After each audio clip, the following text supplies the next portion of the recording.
proceed towards the actual Umrah in Mecca, inshaAllah, the first thing you need to do is tawaf. And tawaf requires complete tahara from major and minor impurities. That's why even if a person was performing tawaf around the Kaaba and he happened to lose or break wudu, they need to stop, step out, make wudu, and come back to perform tawaf. A tawaf is similar to namaz, similar to the prayer. It requires complete tahara. And I also answered the question about women during the menses. Even if you are in your menses, you still must assume the intention of ihram at the miqat, labbaika umratan or labbaika hajjan. It has nothing to do with the purity. But when you enter Mecca, you wait until the period is over, you perform ghusl, then now you can perform tawaf. Tawaf requires purity from minor and major impurities. And you must be in a state of tahara and having wudu. Tawaf simply is the second pillar for Umrah. And what do you do in tawaf? You begin your tawaf from the black stone corner and you make 7 rounds counterclockwise. By doing so, your tawaf is finished. This is a mandatory part of tawaf. Make certain not to skip a single footstep that can invalidate your tawaf. So from the black stone corner, you make 7 rounds and you end up at the black stone corner as well, brothers and sisters. Okay, some people rush and they leave before they finish. A few steps will invalidate the tawaf. This is the mandatory part. This is the second pillar for Umrah, and it will be also a pillar in Hajj. The question is, what are the relating nawafil, sunan, or recommended acts concerning tawaf? Count with me. Number 1, for men, uncover the right shoulder. Only in the first tawaf, which is known as the arrival tawaf. Uncover the right shoulder, not the left, not both of them.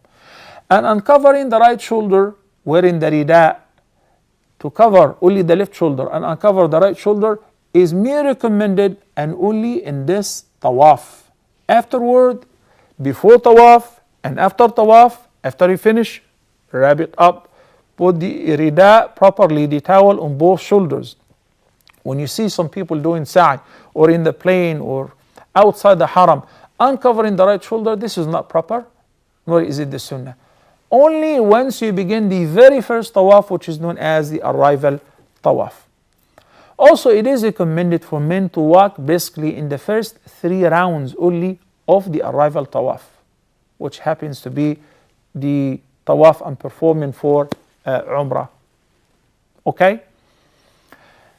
After we finish our tawaf, for men and women, it is recommended to pray 2 rak'ahs anywhere in the haram. When we read in the book, it says behind Maqam Ibrahim. Correct. But since the whole place is performing tawaf and tens of thousands of people are performing tawaf and the whole place, the whole floor is busy, it is not proper to interrupt people who are doing tawaf in order to pray your 2 rak'ahs. So step behind and find any room where you can pray 2 rak'ahs. You have a sutra in front of you.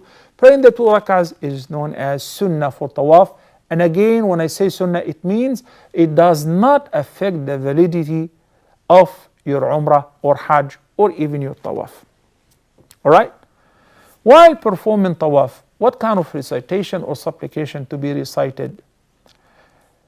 When you face the black stone corner, you point with the right hand, as if you're warming your hand before fire, and you say, Bismillah, Allahu Akbar, and you perform Tawaf. You don't pause, you don't stand there to make dua and interrupt the tawaf of people. You just go with the flow, counterclockwise. Until you come to what is known as a Ruknul Yamani, which is the corner that precedes the black stone corner. A Ruknul Yamani because it points towards Yemen. A Ruknul Yamani, it is recommended to touch it with your right hand. And if you fail to touch it because it is crowded, okay, then just skip it. You don't touch it, you don't point with the hand, you don't kiss your hand. You just skip it and you start going with the flow. And between Ar-Ruknul Yamani and the black stone corner, you keep yourself busy reciting this prescribed dua. رَبَّنَا آتِنَا فِي الدُّنْيَا حَسَنَةً وَفِي الْآخِرَةِ حَسَنَةً وَقِنَا عَذَابَ النَّارِ, which means our Lord grant us a goodly reward in this life and a goodly reward in the hereafter, and protect us against the fire of hell. Beautiful. What about the rest of the tawaf? What do we recite? You recite any supplication or Quran, pray for yourself, pray for your loved ones, pray for your family members. All of that is recommended. But guess what? There is no specific dua, prayer or supplication for each round of tawaf or sa'i. After you finish your tawaf, you pray the 2 rak'ahs,